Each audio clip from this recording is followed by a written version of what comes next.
স্মৃতির টানে শেকড়ে ফেরা শত বছরের ইতিহাস গায়ে মেখে যশোরের বসন্তিয়া স্কুল অ্যান্ড কলেজ প্রাঙ্গণে এখন উৎসবের আমেজ। জাতীয় সঙ্গীতের সাথে পতাকা উত্তোলন ও শান্তির প্রতীক পায়রা উড়িয়ে শুরু হয় অনুষ্ঠান। এই অনুষ্ঠানে অংশ নিতে ৭ সমুদ্র ১৩ নদী পার হয়েও ছুটে এসেছেন অনেকে। তবে আকর্ষণের কেন্দ্রে ছিলেন ৪০ ও ৬০ দশকের প্রবীণ শিক্ষার্থীরা। বয়সের ভারে নুয়ে পড়লেও স্কুল জীবনের বন্ধুদের কাছে পেয়ে তারা যেন ফিরে গেছেন সেই সোনালী শৈশবে। আর নিজ বিদ্যাপীঠে অগ্রজদের স্বাগত জানাতে পেরে খুশি বর্তমান শিক্ষার্থীরাও। তারা লেখাপড়া করছে একসঙ্গে, সবার সঙ্গে দেখা হয়েছে, পুরাতন লোক অনেকদিন দেখা হয় না।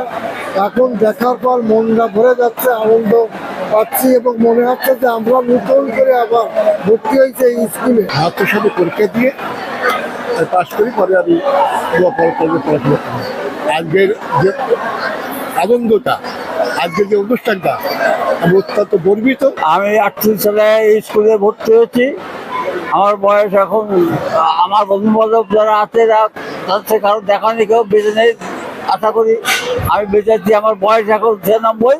আল্লাহ এই অনুষ্ঠানে এসে আমার খুব ভালো লাগছে। আমি 1970 সালে এখানকার এসএসসি পরীক্ষা দিই। এখানকার যে পরিবেশ, এখানে আছে এই অনুষ্ঠানে এসে আমি আনন্দে আপ্লুত হচ্ছি। আমার কাছের বন্ধু মুজাফফরের সাথে বহুদিন পরে আমার দেখা হলো।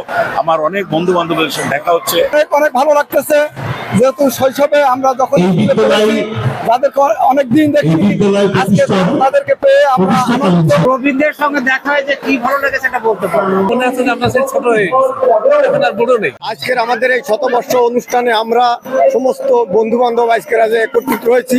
আজকে আমাদের সেই পুরোনো দিনের কথা আমাদের মনে পড়ছে। এত বছর পরে সব বন্ধু বান্ধব, আমাদের সিনিয়র যারা ছিলেন, জুনিয়র যারা ছিল, সবার সাথে যে দেখা হচ্ছে, মানে কর্মব্যস্ততা, পড়াশোনার ক্ষেত্রে আমরা তো আলাদা থাকি, এখানে এসে মনে হচ্ছে যে না, আসলে কিছুই চেঞ্জ হয়নি, সবকিছু সেই আগের মতোই আছে। অনেক বছর পর বন্ধুদের সাথে দেখা হয়ে, বড়দের সাথে ছোটদের সাথে দেখা হয়ে অনেক ভালো লাগতেছে। 1938 সালে এখানে যারা পড়েছে তারাও আসছে। সেক্ষেত্রে আমরা যে শুধু আমাদের বন্ধু না, আমাদের যে সিনিয়রদের থেকেও তাদের দেখা পাচ্ছি বা তাদের সাথে কথা বলে তাদের সাবধানই পাচ্ছি আমরা। এটা দেখে বেশ ভালো লাগছে। অনুষ্ঠান অনেক লোকজন এসেছে, অনেক পুরনো ছাত্র এসেছে, তাদের সেবা করে আমরা অনেক খুশি হয়েছি। 2 দিনব্যাপী আয়োজনের প্রথম দিনে প্রধান অতিথি হিসেবে উপস্থিত ছিলেন প্রাক্তন শিক্ষার্থী সাবেক ধর্মমন্ত্রী এম নাজিমুদ্দিন আল আজাদ।